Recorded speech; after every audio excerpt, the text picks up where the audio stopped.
আসসালামু আলাইকুম, সবাই কেমন আছেন? আশা করি ভালো আছেন। সকাল সকাল চলে আসলাম নতুন একটি ব্লগ নিয়ে। নতুন একটি দিনে নতুন একটি ব্লগে আপনাদের সবাইকে স্বাগতম। যারা যারা আমার চ্যানেলটি এখনও সাবস্ক্রাইব করেনি অবশ্যই সাবস্ক্রাইব করে নেবেন। তো আমি সকালবেলায় ঘুম থেকে উঠছি, উঠে আরও অনেক আগে 1 ঘন্টা আগেই ঘুম থেকে উঠছি। তো উঠে আমি সবার আগে যে কাজটা করি, আমি হালকা কুসুম গরম পানিতে লেবু পানিটা খাই। খাওয়ার 1 ঘন্টা পরে আমি চিয়া সিড খাই। চিয়া সিডটা আমি রাতের বেলায় ভিজায় রাখি।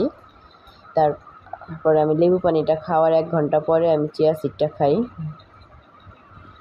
তো এই তো আমি লেবু পানির ভিডিওটা নিতে পারি নাই, তখন মাত্র ঘুম থেকে উঠে আসলে ক্যামেরা হাতে নিতে ইচ্ছা করে না, ঘুম একটা ভাব থাকে। তো ঘুম থেকে উঠে ফ্রেশ হয়ে লেবু পানি খেয়ে 1 ঘন্টা পরে এখন আমি ক্যামেরার সামনে একটু বসছি। তো চিয়া সিড খেলাম। আর আমার ওয়ালিদ সোনা পাখিটার আজকে 2 দিন যাবতীয় অনেক জ্বর।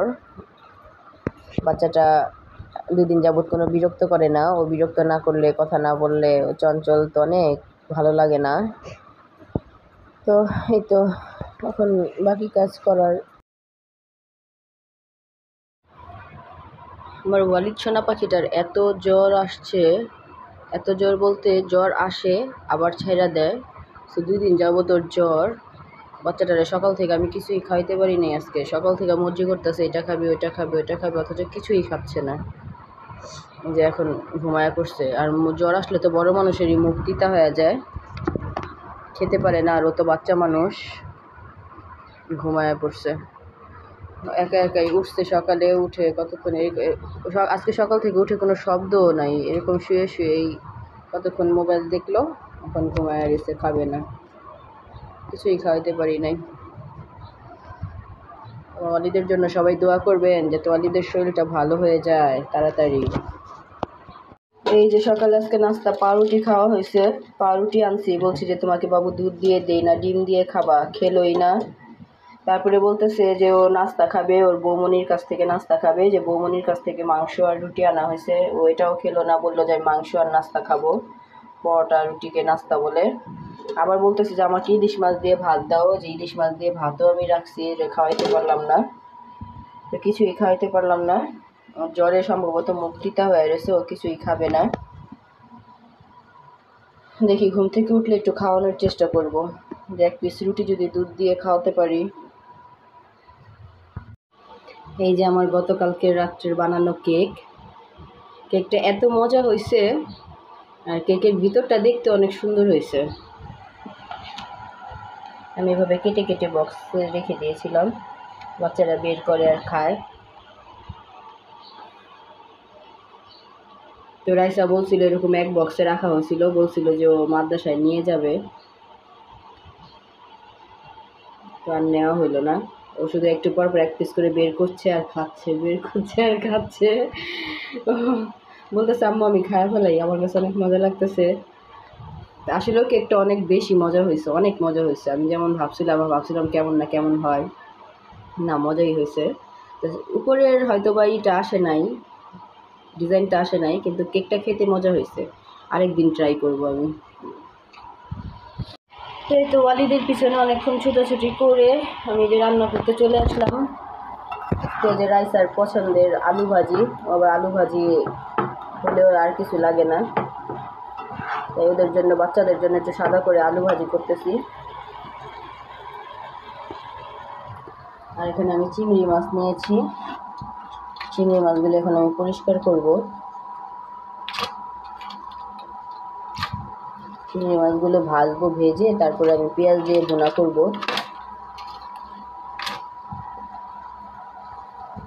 পেঁয়াজও কাটা শেষ। তো এই তো আমি চিংড়ি মাছটা সুন্দর করে ওয়াশ করে একটু লবণ হলুদ দিয়ে মাখিয়ে রাখছিলাম, এটা আমি একটু হালকা ভেজে নিব, ভেজে তারপরে এটা ভুনা করব।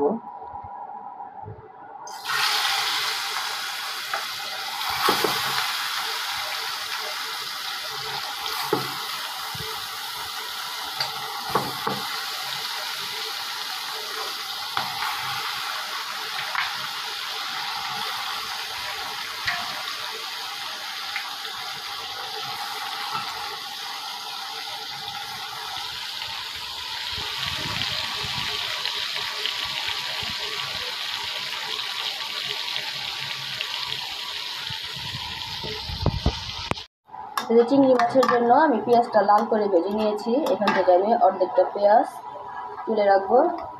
আজকে আমি একটু অন্যরকমভাবে চিংড়ি মাছ ভুনাটা করব। দেখি এইভাবে কখনো করি নাই, খেয়ে দেখি কেমন লাগে। এই ভাজা পেঁয়াজটা আমি তরকারি নামানোর আগ দিয়ে দিব।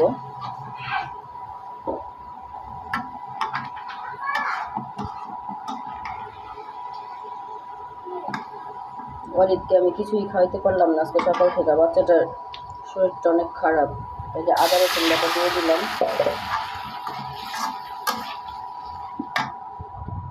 আর এখানে আমি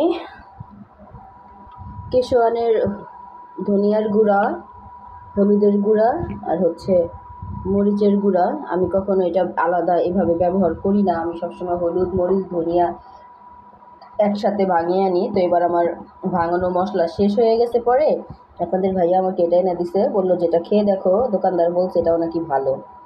তো এটা তো আমার অনেক দিন চলে যাবে, দেখি খেয়ে দেখি। দেখেন এখানে বেশি থাকেও না হলুদ মরিচ, তেমন ছিলও না, শুধু ধনিয়াটা একটু বেশি আর হলুদ মরিচগুলো একদম কম কম। তো আপনারা কে কে এই মশলাটা ব্যবহার করেন, ভালো কি না অবশ্যই আমাকে একটু জানাবেন, আর আমিও খেয়ে দেখি কেমন লাগে। এখন হলুদের গুঁড়া দিয়ে দিব, হলুদের গুঁড়া, মরিচের গুঁড়া, আর দেব ধনিয়ার গুঁড়া।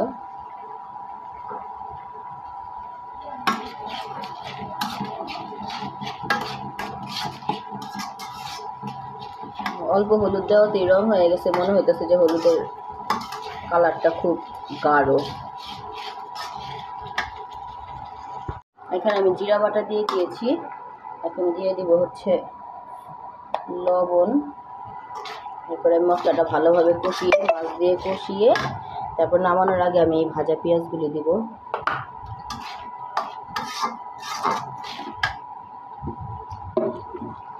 শুধু রান্নাঘর থেকে একটু পরপর এক একটা জিনিস নিয়ে দৌড় দেয়। একটু আগে আমার হলুদ মরিচ নিয়ে দৌড় দিয়েছে, এখন আমার এই যে আমার আদা রসুনের ডিব্বা নিয়ে দৌড় দিয়েছে। দাও বাবা, ওটা তো নাই, কিছু নাই, খালি দিয়ে দাও বাবা বাবা। এটা আমি মাছটা কষিয়ে পানি দিয়ে দিয়েছি। একটু পানিটা শুকালেই আমি ভাজা পেঁয়াজগুলো দিয়ে দিব। আর নামানোর আগে একটু গরম মশলা ছিটিয়ে দিব। চিংড়ি মাছ অনেকে ভাববেন হয়তো বা চিংড়ি মাছে গরম মশলা খায় না, আমিও জানি চিংড়ি মাছে গরম মশলা খায় না, বাট আমি জীবনের গল্পের ব্লগে কাম্মি আপুকে দেখছি এভাবে রান্না করতে। তো মানুষের শিখার কোনো বয়স নেই, আর শিখার মধ্যে কোনো লজ্জাও নাই। একজনের দ্বারা একজনে অনেক কিছু শিখতে পারে। এভাবে আমি কখনো চিংড়ি মাছ ভুনা করি নাই। আজকে কাম্মি আপুর মতো আমি চিংড়ি মাছ ভুনা করলাম। তো জীবনের গল্পের ব্লগে কাম্মি আপু, আপনি যদি আমার ভিডিওটা দেখে থাকেন অবশ্যই কমেন্টসে জানাবেন যে আপনার রান্নাটা আজকে আমি ট্রাই করেছি কেমন হয়েছে। তো এই তো প্রায় হয়ে আসছে। এখন আমি এই ভাজা পেঁয়াজগুলো দিয়ে দিব উপর দিয়ে।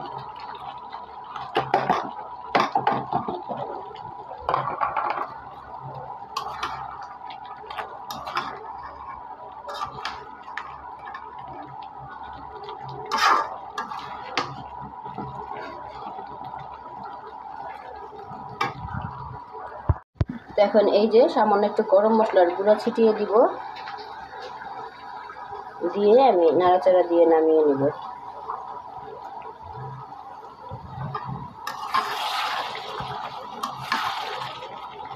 এক্সট্রা কোনো কাঁচামরিচের ঝাল দিলাম না, যেহেতু বাচ্চারা খাবে। এই মাছ তো বাচ্চাদেরই পছন্দ বেশি।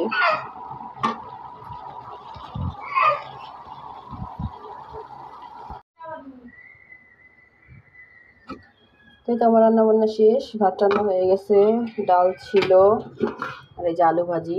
অলরেডি আলু ভাজিতে রাইসের ভাত খাওয়া হয়ে গেছে। আলু ভাজি দেখলে আর ভাতের খিদা লেগে যায়। আমার যে চিংড়ি মাছ ভুনা হয়ে গেছে। আর আমি এখানে যে আমার জন্য লাল চালের ভাত রান্না করছিলাম। আমি তো সাদা চালের ভাতটা খাই না, লাল চালের ভাতটা খাই শুধু ডায়েটের জন্য। তো আমি ভাবছি যে এক মুঠ চাল তো আর এক মুঠ চাল একটু একটু করে চাল কী করবো, কীভাবে রান্না করে খাবো। তো কালকে আমি 1 পট চালের ভাত রান্না করছিলাম, ওইখান থেকে আমি অল্প একটু 1 কাপ পরিমাণ ভাত খাইছি দুপুরে, আর পুরো ভাত রয়েছে। ভাবছি যেটা গরম করে খাবো, আমার 2 দিন হয়ে যাবে। কিন্তু এই ভাতটা থাকে নাকি গরম করে দেখি কি অবস্থা হয়। ভাতটা গরম বসাই, যদি ভালো থাকে তো থাকলো, না হয় আমার ওই অল্প অল্প করে রান্না করে খেতে হবে। আর এই যে ওয়ালিদ বলতেছে আমাকে কালো চা দিয়ে রুটি দাও। ও এখন আবার মর্জি করতেছে কালো চা দিয়ে রুটি খাবে, মানে রং চা। ওর জন্য আবার একটু রং চা বসাইছি, দেখি খাওয়াইতে পারি কিনা। আমি সব রান্না বান্না শেষ করে একদম নামাজ কালাম করে আবার চলে আসছি। তো ভাতটা গরম হোক আস্তে আস্তে। চায়ের কথা বলে আবার ঘুমায় গেছে ওই বাচ্চাটা। দেখি আজকে বিকালে একটু ঝাড়াইতে নিয়ে যাব, একটু ঝাড়াই দেখি।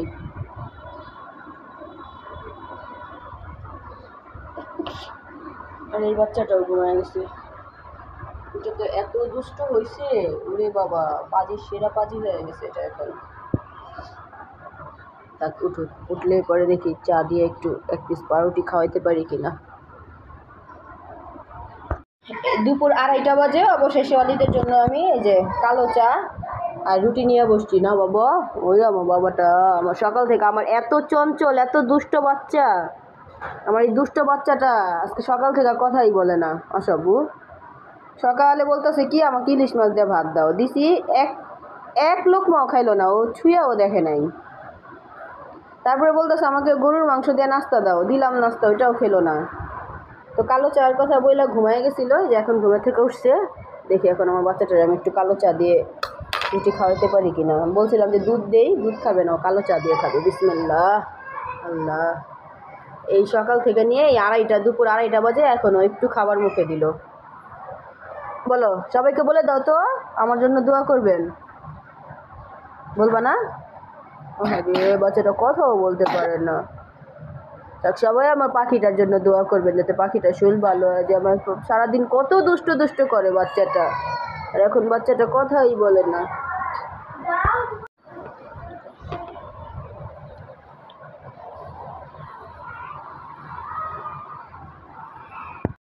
কি নিয়ে আসছো দেখি?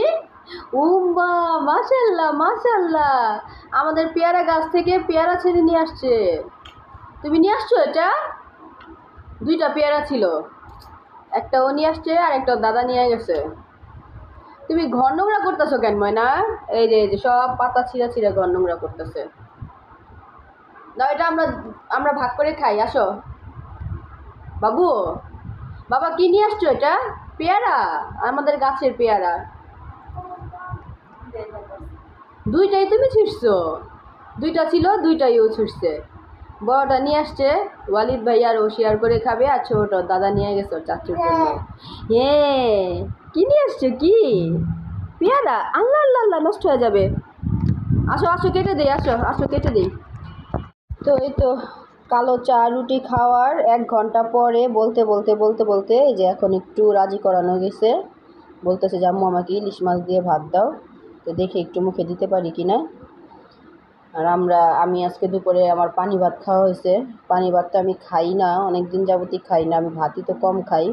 আমার লাল চালের ভাতটা বোকার মতো আমি 1 পট চাল রান্না করছি। ভাবছিলাম যে 2 দিন 3 দিন খাবো। এখন দেখি যে ভাতের চালটা থাকে না, কেমন জানি ঘেমে গেছে। তারপর আমি এতগুলি ভাত ফেলে দিব, পানি দিয়ে খাইছি। বিসমিল্লাহ। বাচ্চাটা বসতেই পারে না, ওর মনে হয় মাথা ঘুরাইতেছে। তো আমাদের আজকে চিংড়ি মাছ ভুনাটা খুব মজা ছিল। থ্যাংক ইউ কাম্মি আপু। জীবনের গল্প ব্লগ থেকেই আমি এই চিংড়ি মাছ রান্নাটা শিখছি।